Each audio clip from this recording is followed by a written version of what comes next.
Hello, in this video I'm gonna show you how to disable passcode on your Kindle by Amazon. So in order to do that, we'll need to open our settings and then go to all settings.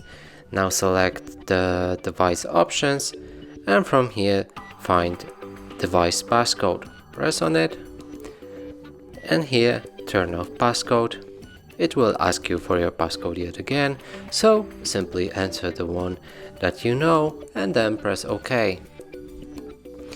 And now the passcode is disabled.